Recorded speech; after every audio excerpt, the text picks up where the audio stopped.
Bonjour, pour cette 14e capsule vidéo, on va revenir sur la question numéro 4 de l'évaluation diagnostique. Donc, l'objectif de la capsule est en lien avec, tout comme la capsule précédente, en lien avec un objectif du cours qui est d'analyser une activité d'un point de vue didactique en analysant les raisonnements, conceptions, difficultés, erreurs possibles. On a vu que c'est une analyse didactique d'une tâche ou une analyse conceptuelle qu'on a vu dans la dernière capsule vidéo. Donc, tous ces raisonnements, conceptions, difficultés, erreurs possibles pour l'élève, ainsi que des interventions appropriées. Donc, dans la capsule précédente, on avait mis l'emphase sur les interventions, comment intervenir, puis là, on va mettre l'emphase sur les difficultés dans ce cas-ci.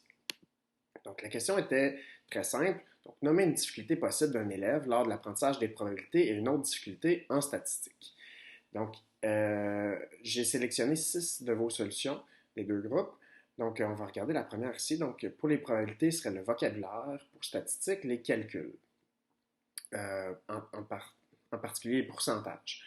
Donc, ce qu'on peut remarquer ici, c'est que c'est pas mal vague, en fait, comme difficulté. Donc, le vocabulaire pour les probabilités, mais quoi? Quel vocabulaire? Qu'est-ce qui pose problème?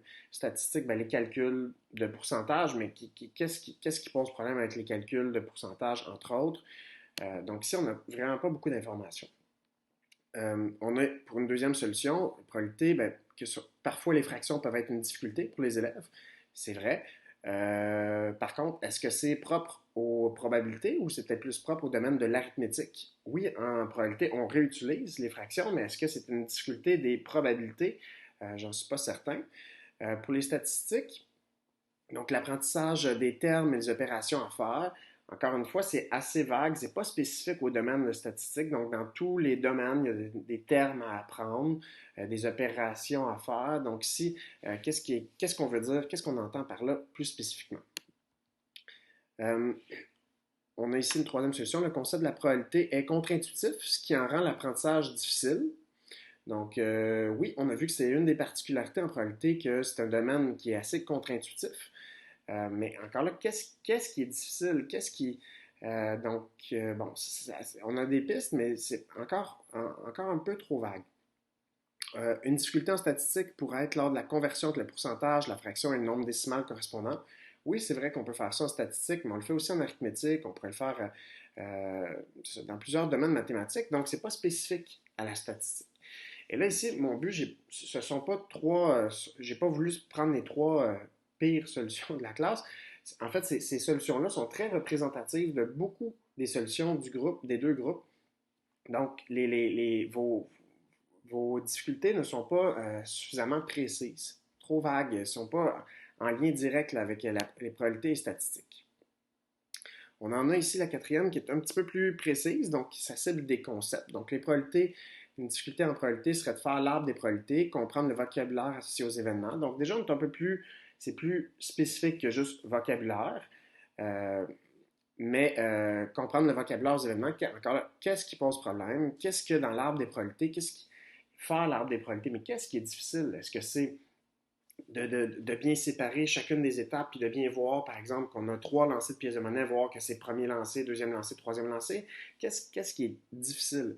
En statistique, calculer la moyenne. OK, oui, c'est vrai que ça amène des difficultés et des erreurs, mais qu'est-ce qui est difficile? Est-ce que c'est le calcul en tant que tel? Si c'est le cas, c'est peut-être plus une erreur en arithmétique, le fait de calculer, d'additionner et de diviser.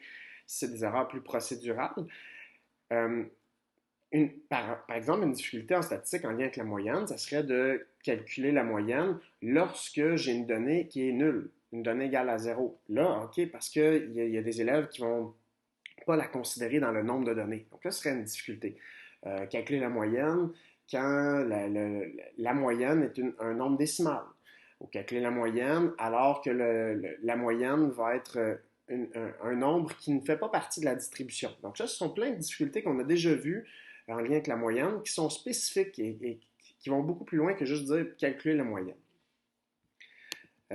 Cinquième solution, donc en lien avec les statistiques, la lecture et la compréhension de diagrammes. Oui, on en a vu quelques exemples, en fait, de difficultés plus spécifiques que ça, liées au diagramme statistique. Donc l'idée d'avoir les bons pas de graduation, disons, là, pour la production, ce serait d'avoir les bons pas de graduation. Pour la lecture et la compréhension, ce serait de bien comprendre, par exemple, un diagramme à bande. Que veut dire cette bande-là? qu'il y a par exemple 6 personnes qui préfèrent la pomme comme c'est leur fruit préféré. Donc, de bien comprendre qu'est-ce qu'elle veut dire, la bande dans le diagramme à bande, ou un point dans le diagramme à ligne brisée, ou une section un secteur dans un diagramme circulaire. Au niveau des probabilités, compréhension du concept de hasard, comme mentionné la question numéro 2. Donc, la question numéro 2 qu'on vient juste de voir dans la capsule précédente, c'était avec Amélie et Benoît, les 3 lancers de pièces de monnaie. Donc, il y avait une conception de dépendance. Oui, c'est vrai que ça peut être une difficulté de bien comprendre le hasard là, avec les conceptions qui nous guettent. Mais encore là, il faudrait être un petit un peu plus précis. Puis on a ici une 6e solution qui est un petit peu plus précise quand même, donc ne pas comprendre les concepts avec remise et sans remise. Donc ici, on est beaucoup plus spécifique que les autres solutions. Puis statistique, mélanger, c'est pas juste avoir des difficultés avec la moyenne, c'est de mélanger les concepts de médiane et de moyenne. Donc ça serait une difficulté possible de confondre en fait la médiane et la moyenne. Donc ici, c'est peut-être la solution qui se rapproche, qui est mieux, qui est plus spécifique. Donc, de façon générale, il y a très peu d'idées précises de difficultés. Puis le but, c'est pas de vous taper sur la tête, c'est juste de dire que c'est difficile à anticiper. Tant qu'on n'a pas enseigné, c'est difficile à anticiper. Donc, je pense qu'il y a du travail à faire là, en lien avec ça dans votre formation. Une des pistes, en fait, pour être capable d'anticiper des difficultés, ben, on peut analyser des erreurs d'élèves. On va le faire, en fait, on va continuer à le faire dans le cours. Analyser des erreurs d'élèves, bien, souvent, les erreurs sont liées à une difficulté. Donc, ça permet de soulever des difficultés, comme on a vu pour la moyenne, différentes erreurs possibles qui étaient liées à des difficultés, comme celles que j'ai mentionnées plus tôt dans cette vidéo. Donc, et surtout, soyez spécifique. Si on demande des difficultés en lien avec un domaine mathématique, soyez très spécifique. Donc, ça peut être de cibler un concept, donc le concept de moyenne, et d'aller voir quels sont les concepts, quelles sont les difficultés reliées à ce concept précis. En probabilité, le tirage, comme on a vu tantôt, tirage avec remise ou sans remise, donc de cibler des aspects en particulier, des concepts en particulier, puis de préciser les difficultés en lien avec ces concepts-là. Donc, je vous suggère de prendre quelques instants pour faire ressortir une synthèse. De mon côté, ben, j'espère avoir montré que c'est pas simple d'anticiper les difficultés précises en probabilité en statistique, mais pourtant c'est essentiel pour parvenir à intervenir efficacement. Si on a juste comme idée que la difficulté, ça va être en lien avec le vocabulaire et le calcul, on n'arrive pas à bien se préparer pour intervenir. Donc, c'est important de bien penser. On n'arrivera jamais à anticiper à 100% toutes les erreurs, toutes les difficultés possibles. Mais le fait de faire cet exercice-là, encore là, c'est l'idée de regarnir notre coffre à outils qui va être plus efficace, en fait, pour, même s'il y a une nouvelle difficulté, une nouvelle erreur qu'on n'avait pas anticipée, bien, on va avoir dans notre coffre à outils plusieurs outils pour faire une bonne intervention.